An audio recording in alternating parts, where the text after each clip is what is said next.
Oh, hello. Welcome, Bragg Creek Community Church. We're glad that you're joining us, I think, on a stormy Sunday. At least that's what they're saying it's going to be. We're glad that you can spend some time as we kind of discuss what it means to be the church over the next little while. And we've been really focusing on a little bit of the early church and some of the things that the growth pains, I guess, of getting started again. And we're kind of looking at this time and some of the growth pains that we're kind of going to be experiencing. We've also been looking at some of the bad news around what some of society has kind of come up with, definitely during this season. And so we've listed some of those kind of challenges that have been heightened during the time, and we're not necessarily going to be looking at all of them, but today I think is probably going to be fairly needed in our department. We're just going to jump right in because we've got lots to kind of discuss about. We see in Hebrews chapter 4, the writer of Hebrews is really laying out what it means to be focused on Jesus and how Jesus kind of trumps or is better than this or that. And in Hebrews chapter 4, it says this: "Therefore, since the promise of entering his rest still stands, let us be careful that none of you be found to have fallen short of it. We will also have had good news proclaimed to us, just as they did.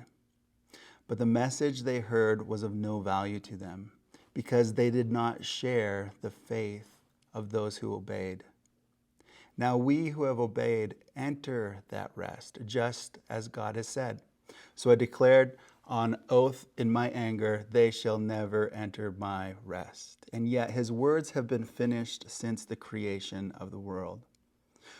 For somewhere he has spoken about the seventh day in these words. On the seventh day, God rested from all his works." And again in the passage above, he says, "They shall never enter my rest."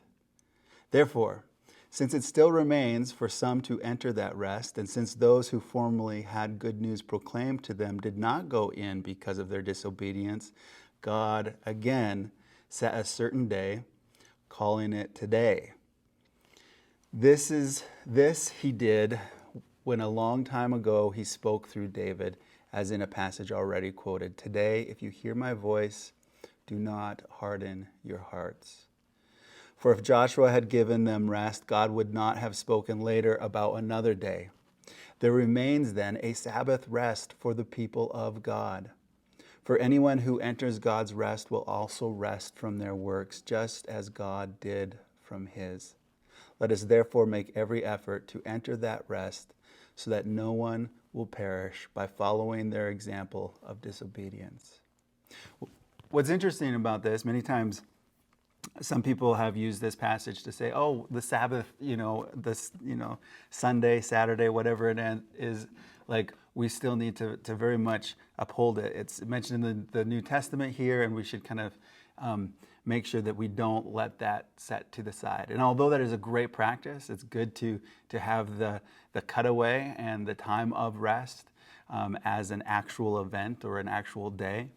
That's really not what this passage is talking about at all. It's really talking about finding the God rest, the Sabbath rest, the promised land rest, not necessarily in a day, but in a person, and that person is Jesus Christ. The good news that is offered to us that we can partake in. It's not a land or a time other than today, because today you can have Sabbath rest. You can have that promised land experience as you enter into Jesus, because it is a state of being. We have rest, we have peace as we have Jesus. Just as Jesus said in Matthew 11, "Come to me, all who are weary and burdened, and I will give you rest. Take my yoke upon you and learn from me, for I am gentle and humble in heart, and you will find rest for your souls. For my yoke is easy and my burden is light." Rest. Oh, hang on a second. Just one. Oh, wait, 1 minute. I just need to. I need to answer. The alarm. Yeah, this thing, right? I got this a while back. We talked about our bodies last week, and I got this a while back when I really realized, this past year has been pretty tough on my body. I've been pretty hard on it. I've not done the things that I should have done. And I got it so that I could end up like tracking my steps and my Strava stuff, my heart rate when I was doing some of the riding. In fact, I went riding with Tim for a quick ride yesterday afternoon. I was in zone 3 of my heart rate, which is probably good for my heart, even though I felt a little sick afterwards. And that is the reason that I ended up getting this thing, so that I can just constantly just track kind of how I'm doing, just on the physical end, exercise, sleep, mindfulness, all of those things. However, this is so annoying as well. It ends up being a thing that always is constantly present in your life, of people trying to get a hold of you, texts coming in, phone calls coming in. And I'm a terrible person when it comes to being distracted. I'll be talking to someone and I've learned to put my phone away or to the side. But now this thing vibrates and I can't help but like turn and look to see what it is. And it can be something from a text or an email that has come in, or it can just be like, hey, way to go. Keep standing up at certain times, or walk a little bit further. And it's just like this huge distraction in our life. I think we can all relate to that. And it's not a new thing. It's the modern man has always been kind of distracted, had noise in our life that we can't get rid of. Henry Nouwen, in his book, The Way of the Heart, published in 1981, says, "Everywhere I looked, there were words trying to take my eyes from the road. They said to me, 'Take me, buy me, drink me, smell me, touch me, kiss me, sleep with me,' to the point where words became little to no meaning at all." This is him driving in the 70s in LA. Visiting New York just a few years back, this has been amplified to the max, especially places like Times Square. And yet, it still holds nothing compared to then what we have sitting in our pockets or on our desks or just constantly present around us. All the noise that we have nonstop. The average person today, if you've got an iPhone, it says they touch it 2,516 times a day.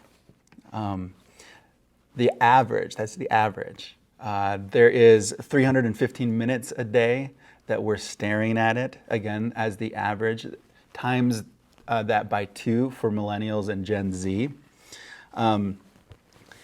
There are people who are building apps and social media accounts and all that stuff, wanting, like designing and just working with the best psychologists to distract us, to make us addicts, to monetize our attention.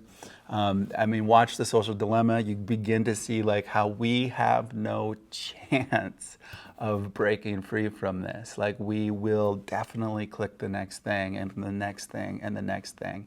And it's just this whole racket of trying to change our behaviors.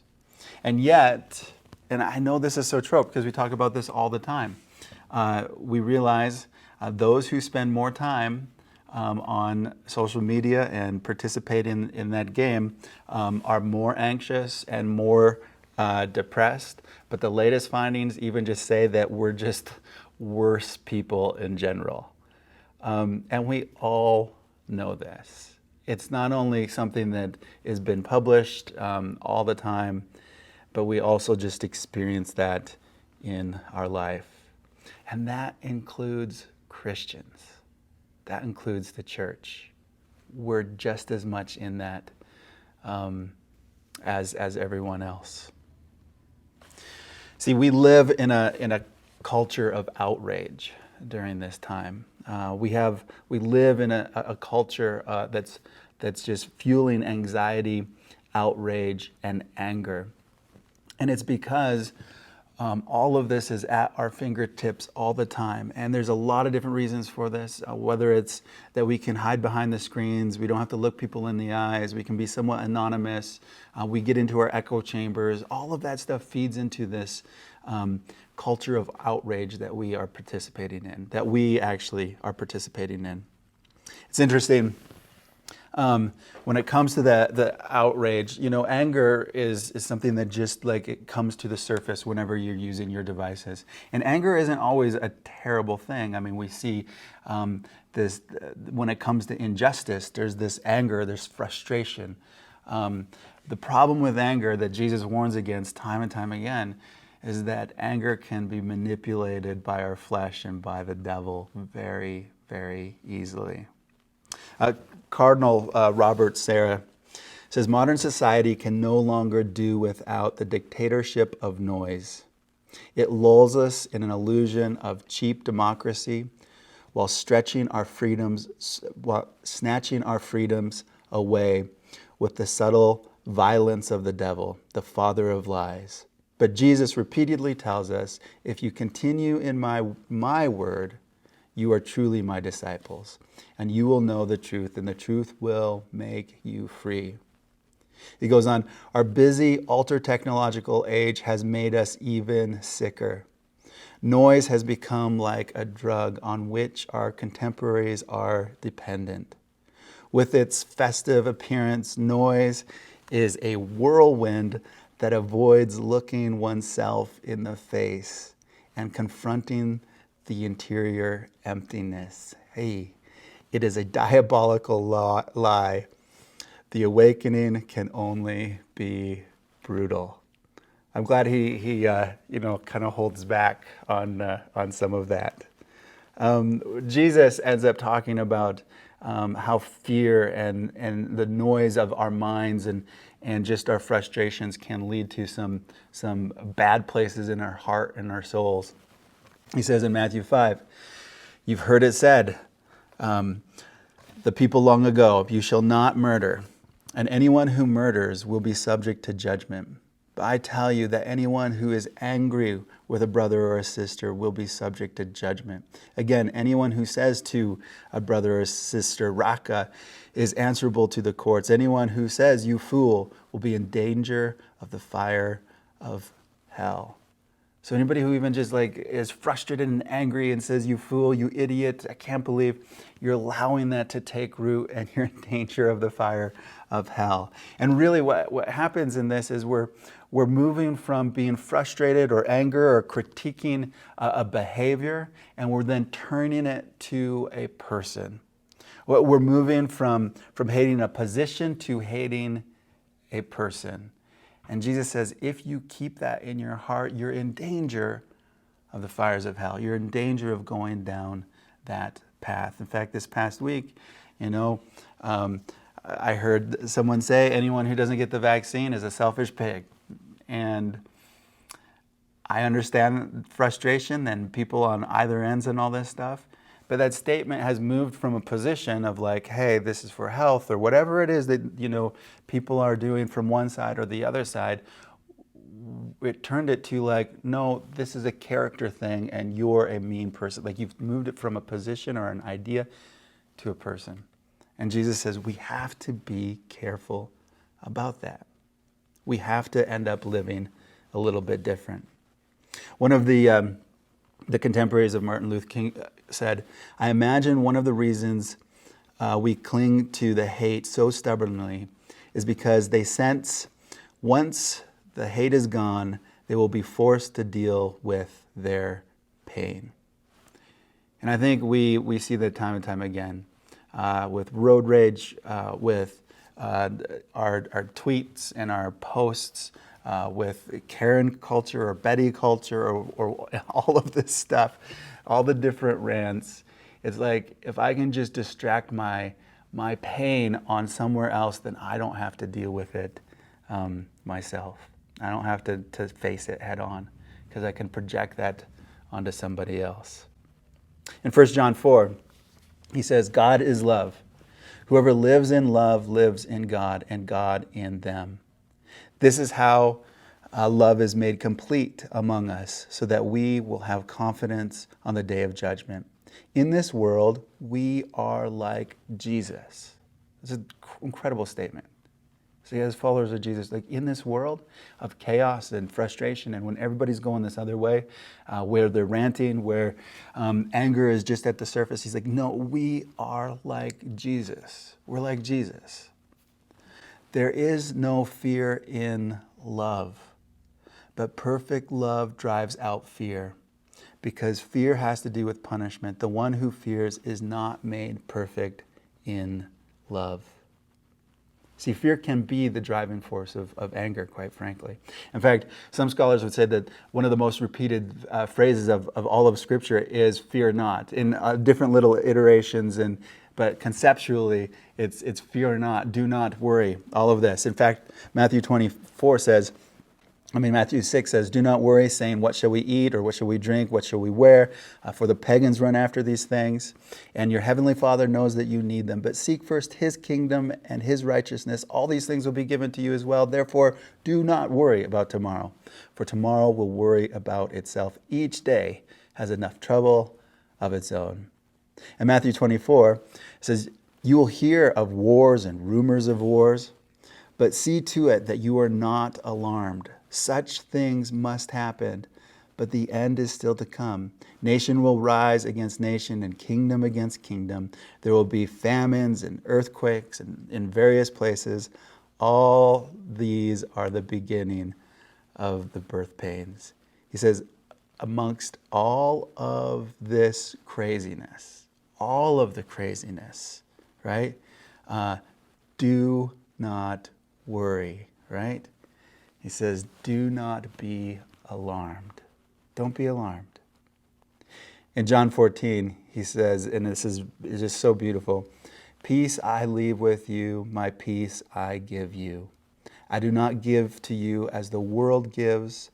Do not let your hearts be troubled, and do not be afraid.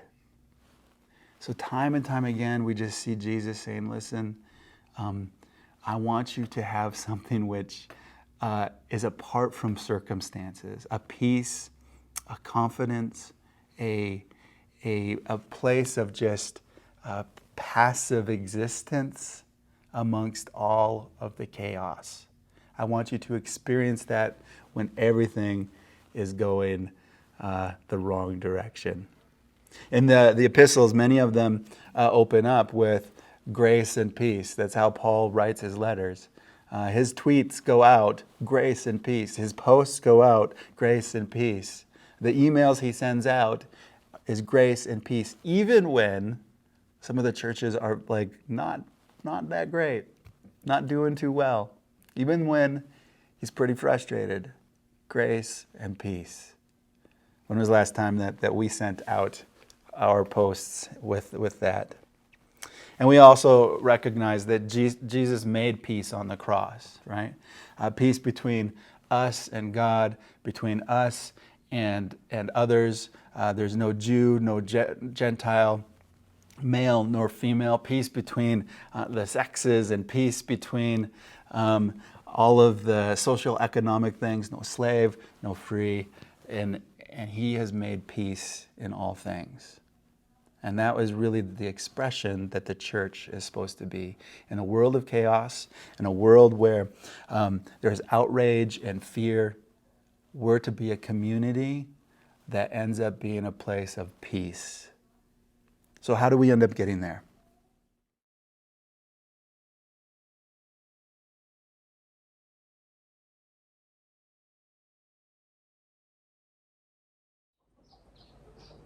Okay, so here's the thing.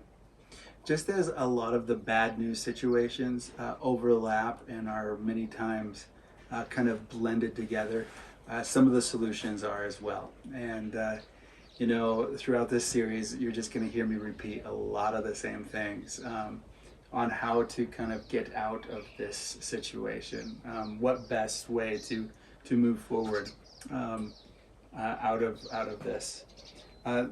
when it comes to being a community that is different than the culture of outrage and fear and anger, I think there's a couple things that maybe we can participate in that will help us break out from that. The first one is really that we need to be anchored in the peace and the presence of Jesus. We need to be anchored in the peace and presence of Jesus. I mean, too many times we have a world that is all about tribalism and fighting and anger and all that stuff. And we don't want to be rooted in our tribe. We want to be rooted in the peace and presence of Jesus. John 15 says, "Remain in me as I also remain in you. No branch can bear fruit by itself, but must remain in the vine. I am the vine and you are the branches. If you remain in me and I in you, you will bear much fruit. Apart from me, you will do nothing. As the Father has loved me, so I have loved you. Now remain in my love. If you keep my commands, you will remain in my love, just as I have kept the Father's commands and remain in his love. I have told you this, that my joy may be complete in you, that our joy may be complete. My command is this: love each other as I have loved you. Greater love has no one than this, to lay down one's life for a friend." The remain word, sometimes the translation is abide. It really comes from, or is related to the word abode, which is home, right? And so I think when it comes to truly being a person who is of Jesus, that responds like Jesus, we need to build our house, our abode with Jesus, that we enjoy everything he is. It's make your home with God and let God make his home in you. Come and rest in God and let God rest in you. Last week we talked about that our bodies are a temple of the Holy Spirit, and that we need to honor God in our bodies. That we end up being people who end up truly saying, I want to live God out in my body, but I want God to dwell in me, in my body. So how is your temple? How is your abiding? How have you built a home with God and God with you? Once we begin to truly be in that place, I think we can begin to live a different life. We can live that life of love, as that is part of his command. But also, what does it mean to lay down your life for a friend today? That might mean that we don't participate in certain conversations. It means we might not fall into the traps of anger and fear and rage. And so I want to encourage you to take a couple minutes and answer these few questions.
Well, uh, this is what you get when you're looking for solitude. A hot sunny day in a hat with a bald person because, quite frankly, um, I don't want to get burnt. So here we go. Listen, I think there's a couple different things we can participate in when we're looking to live counterculturally, to be people of peace, not people of fear and anger. And some of them are maybe a bit more practical as well, just as by way of discipline or practice. I think what we can do, the second point here, is really stop the wrong noises going in. In Luke chapter 5, it says, while Jesus was in one of the towns, a man came along who was covered with leprosy. When he saw Jesus, he fell to his face and ground and begged him, Lord, if you're willing, you can make me clean. Jesus reached out his hand and touched the man. I am willing, he said, be clean. And immediately the leprosy left him. Then Jesus ordered him, do not tell anyone, but go show yourself to the priest and offer the sacrifices that Moses commanded for the cleansing as a testimony to them. Yet the news about him spread all the more, so the crowd of people came to hear him and to be healed of their sicknesses. But Jesus often withdrew to lonely places and prayed. The word lonely places there is eremos, which means lonely, quiet, solitary, the wilderness, the desert. It's the place where all normal life ceases. All the busyness, all the craziness, all of the modern world in Second Temple, first century Palestine, all of that stuff, when all of that ceases. And so, time and time again, this is a thing that Jesus did. He would go and disappear in that solitary place, the eremos, the desert, the quiet place, the lonely place. And for us, I think that's honestly an important aspect of being people of peace, is finding those solitary places, finding the place where we can just get away from all of it. But it goes beyond just like a place that's windy and has birds chirping and all that stuff. It's really a matter of the heart for us as well. I think what this means is a couple things that are more internal than even external. I mean, they're very external as well, but we need to be quiet. That's one of the things we need to end up doing. Going back to what Cardinal Robert Sarah says, God is silent and the devil is noisy. From the beginning, Satan sought to mask his lies beneath a deception and agitation. The Christian owes it to himself not to be of the world. It is up to him to turn away from the noise of the world, from the rumors that run headlong in order to turn better toward what is essential, God. So he says we need to limit the noise completely. So we need to be quiet. We also need to listen to God. Going back to Henry Nouwen, he says, solitude and silence are guests of the soul. The soul that possesses them carries them with it everywhere. No one that lacks them finds them nowhere. In order to re-enter silence, it is not enough to stop the movement of one's lips and the movements of one's thoughts. That is, only being quiet. Being quiet is a condition for silence, but it is not silence. Silence is a word. Silence is a thought. It is a word and a thought in which all words and all thoughts are concentrated. How are we to understand this beautiful idea? He goes on, but our task is the opposite of distraction. Our task is to help people concentrate on the real but often hidden event of God's active presence in their lives. Hence, the question that must guide all organizing activities in a parish is not to keep people busy, but how to keep them from being so busy that they can no longer hear the voice who speaks in silence. And so, in all of that, a physical, active commitment to silence is necessary, but really it's a place of the soul where we quiet everything in ourselves. And so let's just take a moment and begin to consider some of those quiet places, the silent places.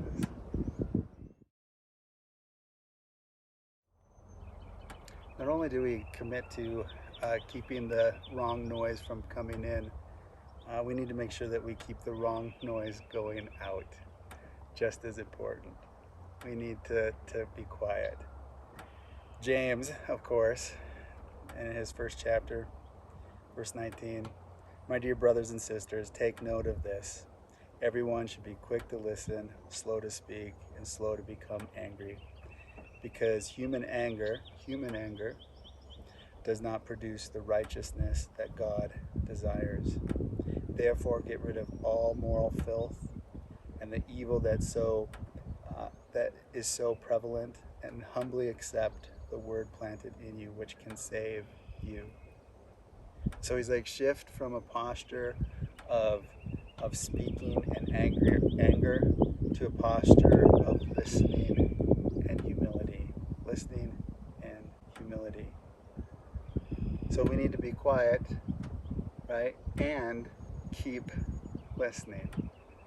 Be quiet and keep listening.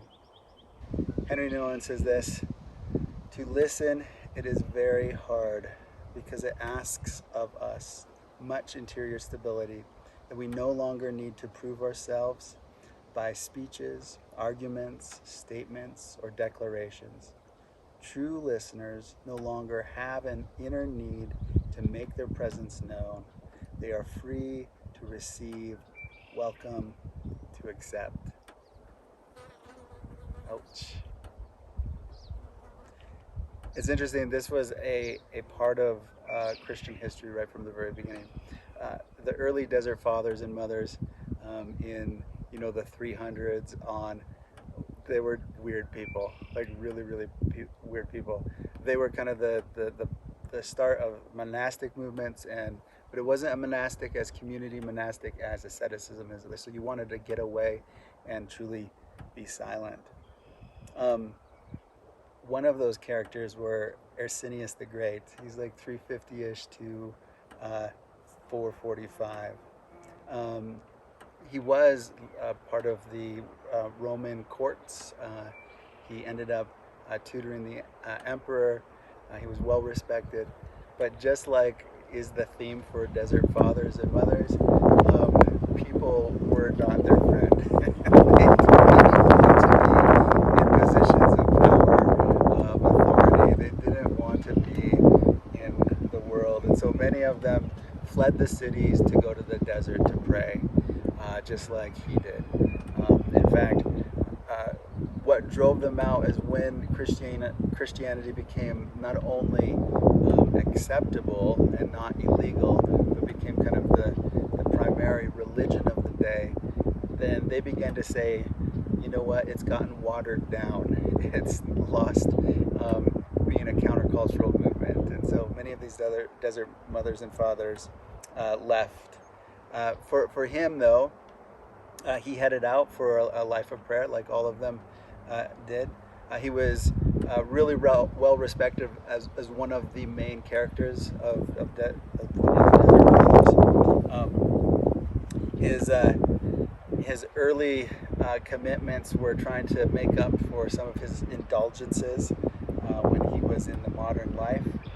For instance, he ended up not washing his mat properly so that it would become stinky, because he was trying to atone for the perfume he wore when he was in the Roman courts. So it was kind of interesting guy. But he kept getting invited back, and he kept saying no, and that got him in a little bit of trouble. But one of the things that he says, many times I spoke and as a result felt sorry, but I never regretted my silence. So he committed himself to silence and prayer. Silence and prayer. And many of the other desert fathers and mothers did just that. And yet what motivated them to go out was not, say, a John 15, the abide in me, but it actually was the Luke 4 passage, the temptation of Jesus. In Luke chapter 4, it says, Jesus, full of the Holy Spirit, left the Jordan and was led by the Spirit to the wilderness, where for 40 days he was tempted by the devil. He ate nothing during those days, and at the end, he was hungry. So one of the things I think we need to commit to in being silent and listening all the more, zipping our tongue and not doing damage with our tongue, is we also need to kind of listen for brokenness.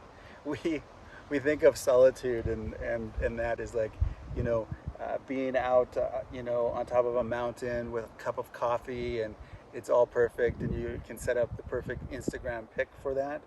But many times when we get out, it's actual work.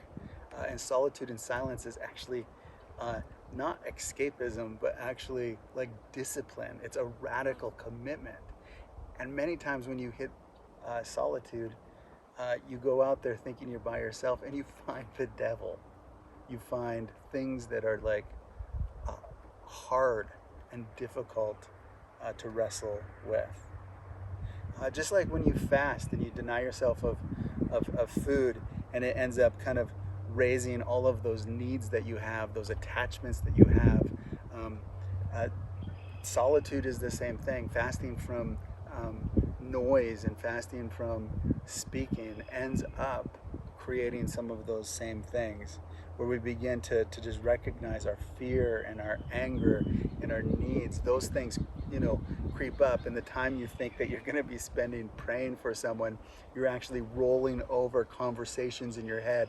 My boss said this, and why did that happen? Or my spouse, oh, if I could only just, you go through all of those conversations in your head rather than committing to prayer when you enter into silence and solitude. It can be a difficult time. Again, I know I've been quoting him quite a bit, but Henry Nouwen says solitude is not a private therapeutic place.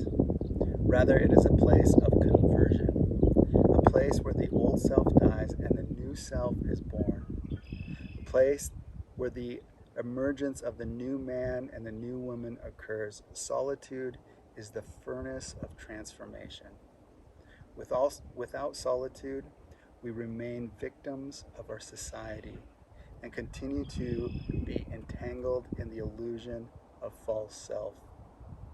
Jesus himself entered the furnace when he was tempted with 3 compulsions of the world: to be relevant, turn stones into loaves; to be spectacular, throw yourself down; and to be powerful. I will give you all these kingdoms. There he affirms, God is the only source of his identity. You must worship the Lord your God and serve him alone. Solitude is the place of great struggle and of great encounter. The struggle against compulsion of the false self and the encounter with the loving God who offers himself as the substance of new self. You see, we're meant to participate and do the hard work of solitude. And quite frankly, when we use noise to drown out noise, then we have lost completely. In fact, as soon as we're done this and the Zoom meeting after this, you need to go to Canadian Orthodox Timothy Harder's podcast. So listen just because it's Tim, which is nice. But this last one, he ended up interviewing Jeremy Duncan from Commons Church in Calgary. And they were kind of getting into the weeds, around some of the theology and such, but it's actually like really meaningful and important. They talked about Rene Girard and his view of original sin and his view of really what it means to not other people, to make people scapegoats, to not, you know, um, find a value in pushing people out, and some of how that's attributed to kind of uh, the overall dysfunctions and the original sin that takes place. It's a fascinating podcast. Definitely take a look at it. But really, what it comes down to is when we use um, Satan's tactics, we are all losers. Even if it's just, right? Um, Fighting Satan with Satan, Satan always wins. And so we need to make sure that we're not participating in the regular cycle of the world. And the only way that we can end up doing that is by not using the same weapons that they use. And so we need to be quiet when people are speaking up. We need to sometimes be people of peace when people are of war and of anger. In fact, Thomas Merton says, "Without silence and solitude, we have nothing to give others. We will communicate to them nothing but the contagion of our own obsessions, aggressions, egocentric, uh, egocentric ambitions, and delusions." We need to act differently when the pressure comes. And the only way that we can kind of exercise that muscle is by participating in solitude and silence. So let's take a couple minutes and answer these few questions.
Hey, so here's the thing.